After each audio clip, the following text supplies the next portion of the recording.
con el doctor Santiago Estuqui Portocarrero. Él es médico psiquiatra en el Hospital Víctor Larco Herrera, profesor de la Universidad Peruana Cayetano Heredia, miembro del comité editorial de la revista Neuropsiquiatría, miembro de la Asociación de Historia de la Medicina Peruana, autor de La depresión de José María Arguedas, breve historia de los tratamientos biológicos de la psiquiatría, loqueríos, manicomios y hospitales psiquiátricos de Lima, y artículos publicados en las revistas médicas. Él hablará acerca del tema que le corresponde, de loqueríos, hospitales y pensamiento psiquiátrico en la Lima colonial.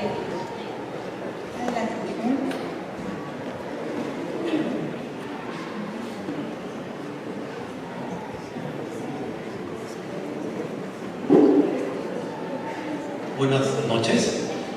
Me he permitido cambiar un poco el título de mi exposición por las ideas sobre la locura en la Lima virreinal y por qué cuando hablamos de psiquiatría en la colonia no estamos siendo muy exactos, porque la psiquiatría no existía en la época del virreinato. El término psiquiatría aparece recién en 1803, 1808 e incluso el precursor de la psiquiatría, que es el alienismo, no se conoció en Lima, en el Perú, hasta mediados del siglo XIX, en plena república, con José Casimiro Ulloa.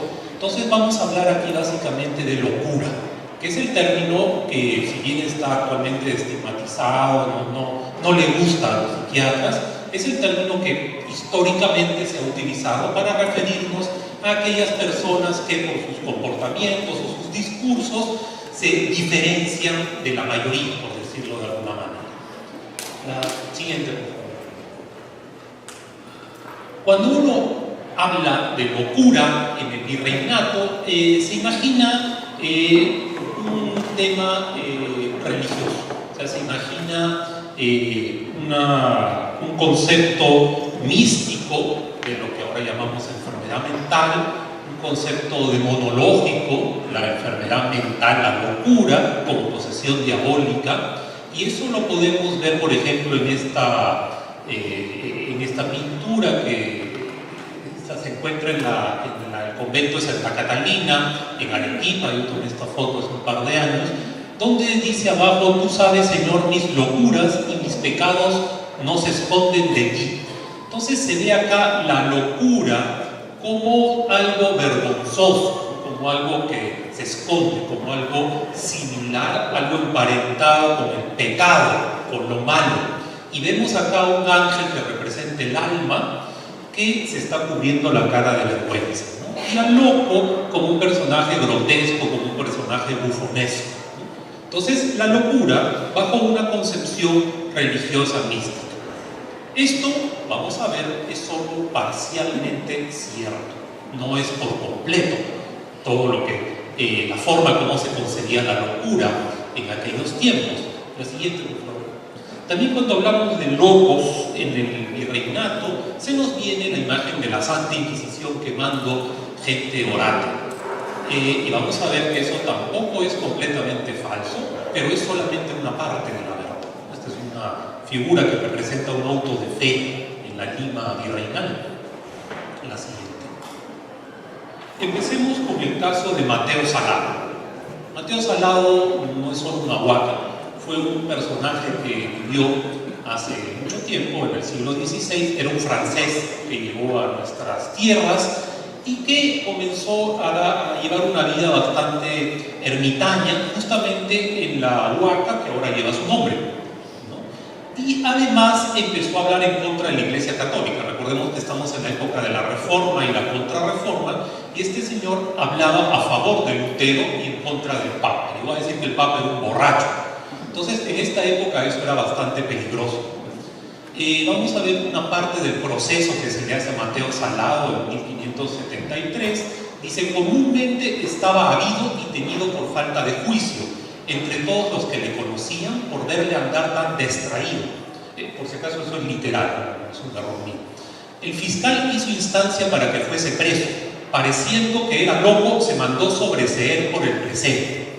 Dice muchas blasfemias contra el Papa y cardenales, tiene como está buen juicio y entendimiento, y cuanto a que está preso, no se ha entendido de él cosa en contrario, sino que como él andaba diciendo estas herejías tan claras y manifiestas y cavaba en aquella huaca, solo las personas que se lo oían lo atribuían a locura, pero realmente él no es loco, sino hereje pertinaz.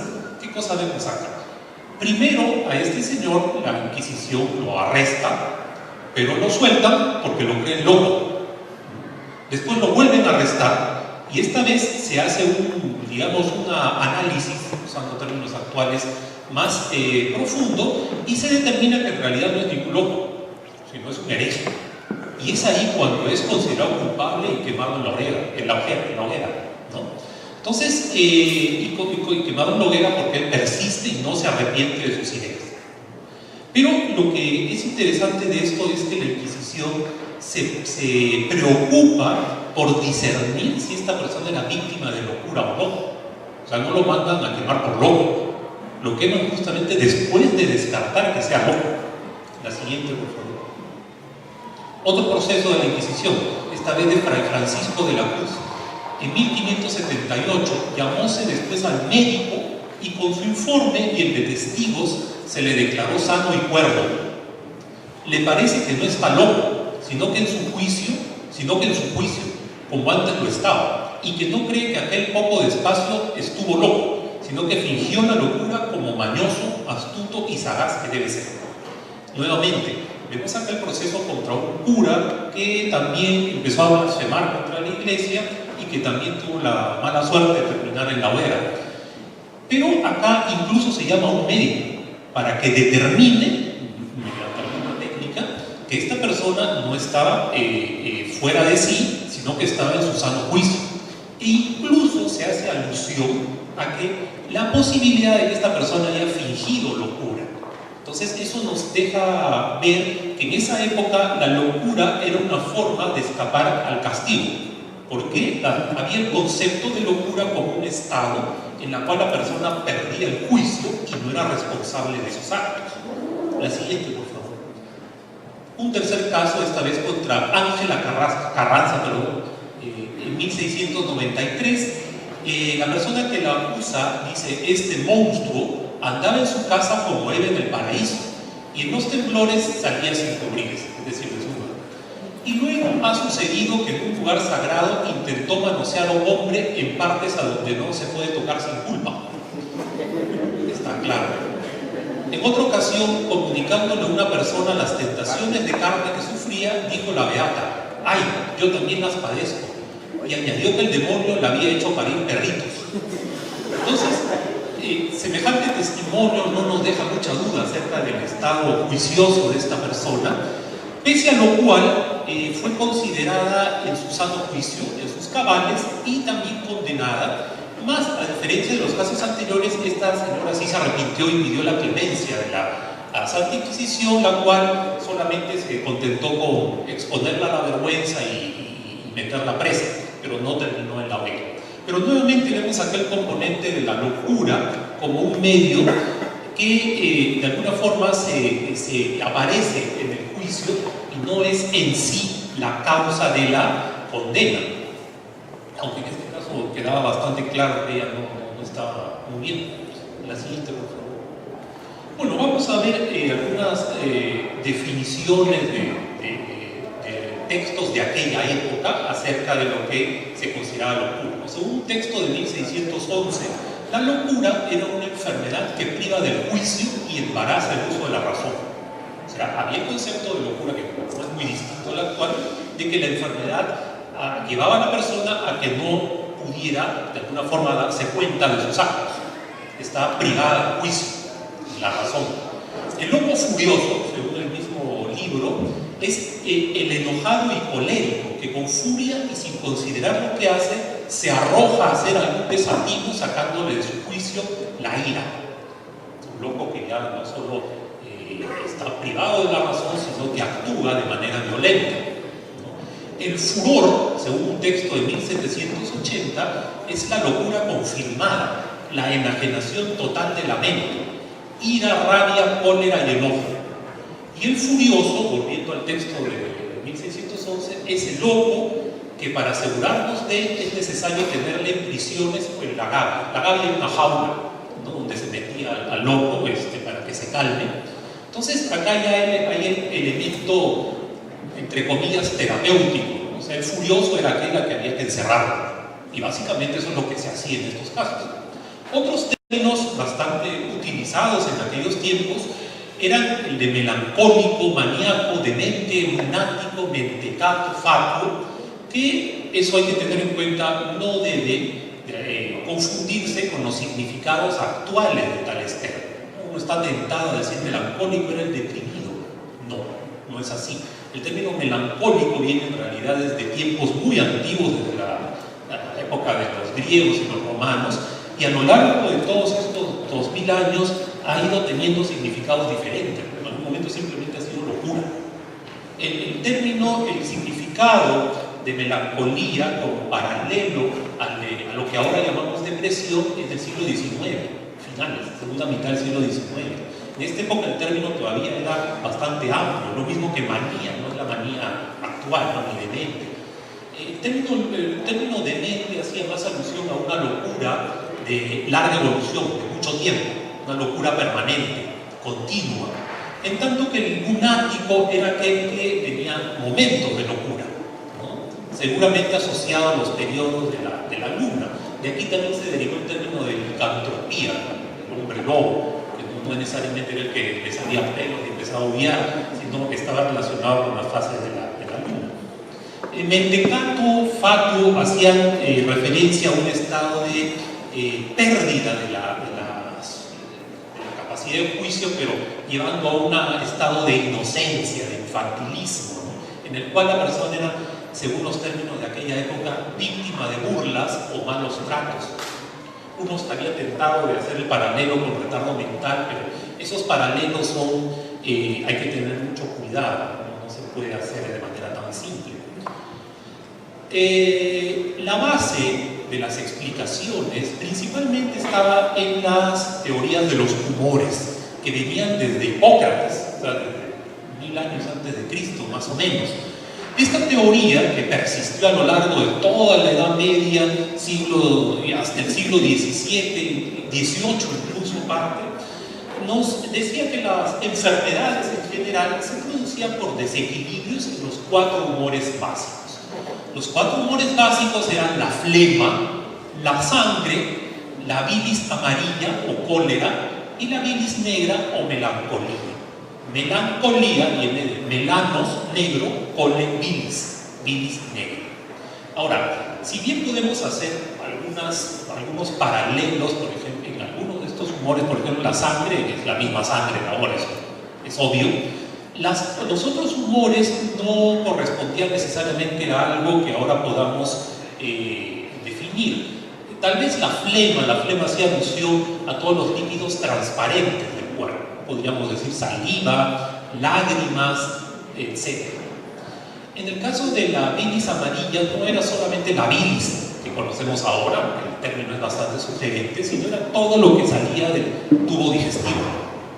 Todo lo que salía del tubo digestivo era la bilis amarilla.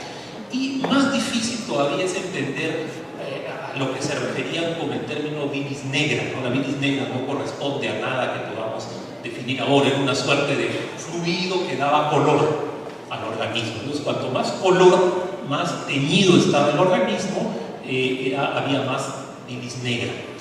Se decía que, como dije hace un momento, el desequilibrio de estos humores era la causa de las enfermedades e incluso del carácter de la persona. Se hablaba de un carácter, y hasta ahora se dice, un carácter flemático, un carácter sanguíneo. Son términos que persisten hasta la actualidad, aunque no sea propiamente en el campo de la medicina. Entonces, estas ideas han influido enormemente y tenían plena vigencia todavía en el virreinato. Por ejemplo, de la melancolía se decía que era un exceso de bilis negra. Por otro lado, en algunas enfermedades, el exceso de sangre llevaba a que, lógicamente, el tratamiento fuera con sangrías. Si tengo mucha sangre, pues tengo que sangrar. La siguiente, por favor. Hay otros términos, otras enfermedades, por ejemplo, la hipocondría, ¿no?, que, repito, no equivale exactamente a lo que ahora llamamos trastorno hipocondriaco. Hay que tener cuidado con esos paralelos. La hipocondría, según el texto de 1780, era una afección o pasión que se padece procedida de los hipocondrios, la cual causa una melancolía suma y otros afectos que atormentan al sujeto, como son dolor de estómago, flatos frecuentes, vómitos, opresión del pecho, dificultad en respirar, falta de sueño y otros que refieren los médicos. Entonces, en esta época el concepto de enfermedad mental todavía no existía tal como lo entendemos ahora. Lo que había eran enfermedades en general que podían afectar la razón. Una de ellas era la hipocondría. Vemos acá que se afecta el estómago, se afecta la capacidad para respirar. Alguien podría decir, bueno, es una enfermedad psicosomática. Ya, podemos hacer ese paralelo forzadamente, pero no necesariamente tendría que corresponder a esto. Entonces, esta enfermedad, como vemos a continuación, era parte de algo más grande que era la afección vaporosa. En 1791, un texto de 1794, la afección vaporosa es un vicio general o particular del género nervoso producido por el encogimiento o arrugación de las fibras nervosas. Se llama histérico en las mujeres, llámase hipocondriaco o melancólico en los hombres. Y aquí entramos al otro concepto que es el de histeria. La histeria era una enfermedad femenina. ¿Y por qué? Porque viene del término histero, que quiere decir útero. Se decía que en las histéricas el útero empezaba a migrar por todo el cuerpo, ¿no? Y ese era el origen de todos los síntomas que tenían estas mujeres, ¿no? Ese término existe hasta ahora, aunque ya no se usa mucho, pero obviamente no con esa connotación, evidentemente, pero era la explicación que se le daba en aquel entonces a algunos padecimientos nerviosos de las damas, ¿no? El paralelo en los varones venía a ser la hipocondría, ¿no? Hipo viene de hipocondrio, viene de hipo, debajo, de condros, que era el esternón. Entonces todo lo que estaba debajo del esternón, el estómago, las vísceras, presionaban a través de los vapores o los gases, los flacos, que no es lo mismo que lo que significa ahora, y generaba las manifestaciones nerviosas, ¿no? Y acá, como se ve, también se hace referencia a la melancolía, un término que no era muy preciso como lo es ahora. Inclusive Hipólito Unanue, el padre de la medicina peruana, en 1806 dice lo siguiente, he copiado en extenso esto porque resulta interesante ver la concepción que se tenía sobre las enfermedades en general. Un cielo nebuloso, perdón, justo esto está extraído de un libro que se llama sobre el clima de Lima, ¿no? Entonces él dice, un cielo nebuloso ofreciendo las ideas con un aire opaco introducirá las semillas de los sentimientos melancólicos. Entonces hay una explicación climatológica del origen de la melancolía. Dice después, considera la melancolía como un efecto de debilidad corporal. Parece originarse de una persuasión interior de nuestra impotencia. Así se excita a la vista de los túmulos y las ruinas que nos recuerdan lo efímero de la vida. O sea, no solo el clima ni la disposición corporal, sino la visión del panorama puede también llevar a estas manifestaciones nerviosas. Una explicación que ahora diríamos psicológica, si cabe el término, que sería forzado a decirlo en esta época. Los órganos de la digestión son el sitio principal de esta debilidad. Hemos visto cómo lo nervioso y lo digestivo van de la mano, no son cosas separadas. De aquí se levantan los negros vapores que eclipsan la claridad de la razón, los fantasmas extraños, amargo sustento de la imaginación. Una explicación múltiple a los problemas nerviosos. Pero a lo que estamos llegando, la siguiente, es a que las explicaciones para la locura y las enfermedades nerviosas no eran solamente religiosas, sino que también existió una concepción física, digamos, o médica de la locura, ¿no? La concepción médica de la locura entonces no es algo que aparece en el siglo XIX, como a veces se ha dicho, con el animismo y el tratamiento moral, sino que ya existe desde antes. Lo que pasa en el siglo XIX es que lo médico de alguna forma se predomina por completo al hablar de la locura y le da un tratamiento específico. Eso es lo que pasa en el siglo XIX, pero no es que antes el concepto fuera solo religioso.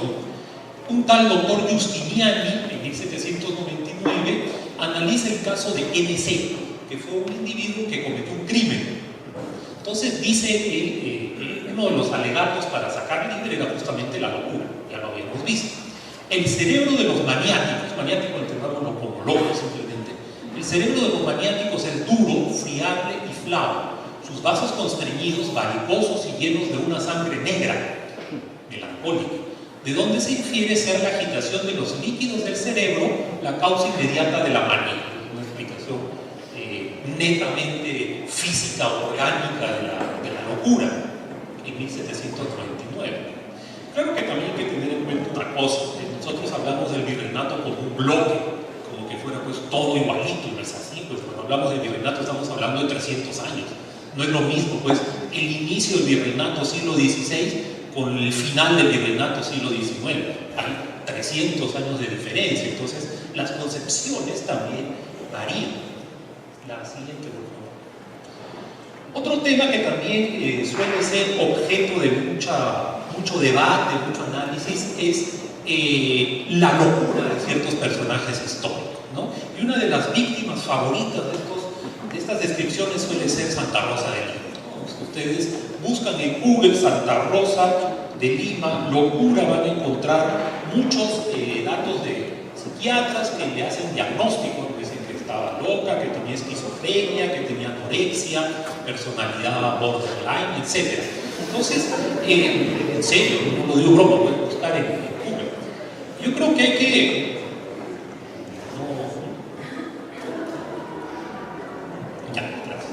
Yo creo que no puedo hablar a favor o en contra de la cordura de Santa Rosa, pero cuando hay que tener mucho cuidado antes de lanzar un diagnóstico a un personaje lejano en el tiempo, ¿no? Porque hacer eso implica que nuestras formas de diagnosticar en la actualidad sean aplicables a un contexto totalmente distinto, como era el siglo XVI cuando vivió esta persona. Eso quizás podría hacerse con una enfermedad como la diabetes o la tuberculosis, porque de repente no hay mucha diferencia entre la tuberculosis de ahora y del siglo XV o XVI, ¿no? O la tuberculosis acá en Groenlandia, de repente no hay mucha diferencia. Pero cuando hablamos de diagnósticos psiquiátricos, sí la hay, porque los diagnósticos psiquiátricos no son hechos de manera puramente científica, sino que influye inevitablemente lo cultural. Por ejemplo, se dice que, vamos en imagen, corrígeme si me equivoco, a Santa Rosa se le presentó el diablo en forma de perro. Ahora, claro, uno podría decir, está alucinando, pero eso sería, pues, de alguna forma hacer un análisis siglo XXI, perdón, el neologismo, y llevarlo hasta el siglo XVI, cuando de repente la forma de expresar una vivencia, la forma de tener una vivencia, la forma de describirla por quienes escucharon a la persona que tuvo la vivencia, la forma de transmitir eso a lo largo del tiempo, no permite hacer un paralelo entre lo que ahora llamamos alucinación y la vivencia que tuvo esta persona. En otras palabras, yo no me atrevería a hacer un diagnóstico de ningún personaje de aquella época. Quizás Santa Rosa vivió su misticismo de acuerdo a los parámetros de aquel entonces, y mal hacemos en traer un personaje a nuestro siglo y pretender juzgarlo por nuestros parámetros. La siguiente, por favor. Bueno, ¿qué se hacía con los locos? Uno era encerrado, sí, pues. Ya se dijo que acá hubieron hospitales, ¿no? Desde el principio, ¿no? Como este decreto del rey Carlos I de España, Carlos V del Sacro Imperio Romano, en 1541, que dice: cargamos y mandamos a nuestros virreyes, etcétera, que se funden hospitales donde sean curados los pobres enfermos y se ejercite la caridad cristiana. Desde el principio hubo la idea de fundar hospitales en todos los virreinatos. La siguiente. Y uno de ellos fue el Hospital Real de San Andrés, ¿no? que se llamó San Andrés solamente por el hecho de que la persona que apoyó la fundación fue el marqués de Cañete, don Andrés Hurtado de Mendoza. Entonces, como fue don Andrés Hurtado de Mendoza, le pusieron San Andrés al hospital.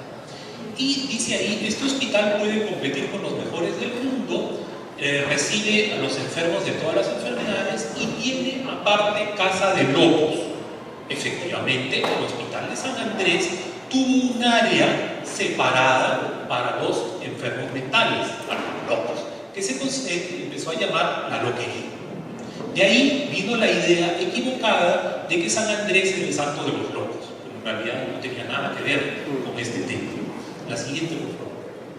En esta ordenanza para la administración del Hospital de Real de San Andrés de 1680 se dice: cuando se trajera un loco para curar, dentro de 6 días, como fuera recibido, se entreguen todos sus bienes al mayordomo, etc.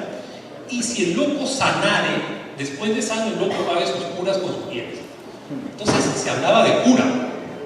Estamos hablando de un hospital donde se da un loco y se le puede curar. Eso es un concepto médico. Entonces ya en esa época existía. Por supuesto también existía el concepto mágico religioso que lo hemos visto hace un rato. En otras palabras, había una juxtaposición de la concepción mágico-religiosa con la concepción médica de la cura, ¿no? La siguiente, por favor. Bueno, esta foto la tomé en lo que ahora queda del Hospital de San Andrés, que todavía está en la cuadra 8 del Girón Guayada, en el centro de Lima. Claro que no es ni la cuarta parte de lo que fue en su momento, pero queda algo. Y este justamente se supone que es el patio de los locos. Acá estaban los locos en esa época, ¿no? Todo lo que duró el Hospital de San Andrés, ¿no? Desde que se fundó en 1552, si no me equivoco, hasta que las loquerías fueron trasladadas ya en la independencia, ya en la República, al manicomio del Cercado, al Hospital de la Misericordia, que eso fue ya a mediados, en 1859, a mediados del siglo XIX. La única loquería en el virreinato fue la de San Andrés. Después de la independencia, ya los hospitales pasan a ya no ser hospital de blancos, de negros, de indios, como había sido en el virreinato, sino que pasa a ser el Hospital San Andrés, el Hospital de Varones, el Hospital de Santa Ana de Mujeres, ¿no? Y ahí es donde están las loquerías. El hospital de la loquería de varones en el Hospital de San Andrés, la loquería de mujeres primero en el Hospital de la Caridad y luego en el Hospital de Santa Ana. Pero eso ya es historia posterior a la independencia. La siguiente. Bueno, los hospitales, muchas veces el tratamiento se limitaba a encadenar al loco furioso, ¿no? Como dice, por ejemplo, este texto del padre Calancha sobre Pedro Ordóñez, en 1638 dice: perdió el juicio y bueno, estar tan loco que cadenas ni cepos no frenaban lo furioso ni achicaban lo temerario. Y otra sobre el padre Meléndez, sobre un tal Juan de Villa, también del siglo XVII, dice: era necesario tenerle un cepo y atadas las manos porque hacía pedazos los destinos. Esto no debe llevarnos a pensar que eso era todo, o sea, loco, loquería, cadena, no. La siguiente. También había tratamientos, y esta es la última ya para terminar. Me permitió copiarlo en extenso otra vez porque nos da varios datos sobre tratamientos de aquella época, ¿no? Dice: para combatir y curar metódicamente a esta verdadera causa de las enfermedades vaporosas, debemos apartarnos de la ordinaria y común senda del uso de los remedios antihistéricos y antiespasmódicos, con mira de entonar el sistema nervoso y corregir el vicio de los líquidos, por el método y el uso de los humectantes, refrigerantes y diluyentes. Eso es lo que propone este autor. Verbigracia, los baños domésticos simples o compuestos, tibios o fríos, pediluvios, lavativas frescas de agua común y aún de nieve, según los casos, había que enfriar o no, y urgencias, fomentos, tipsanas frescas, agua de pollo, imagino que es caldo de pollo, o de ternera y sueros clarificados o destilados, caldos sencillos de pollo, así, galápago, debe ser la tortuga, de cuello de borrego, de ranas, bebidas dulcificantes, oleosas y mucilaginosas, y al fin aguas minerales ligeramente acídulas. alguna sangría y rara vez purga. Es cuanto contiene todo el aparato de la experimentada terapéutica. Entonces es una terapéutica variada, que no va solo por cuestiones de exorcismos o de autos de fe que también existieron, repito, sino por una medicina basada en diferentes fórmulas y brebajes, como vemos acá. Bueno, creo que no hay otro. Les agradezco por su atención, eso es todo.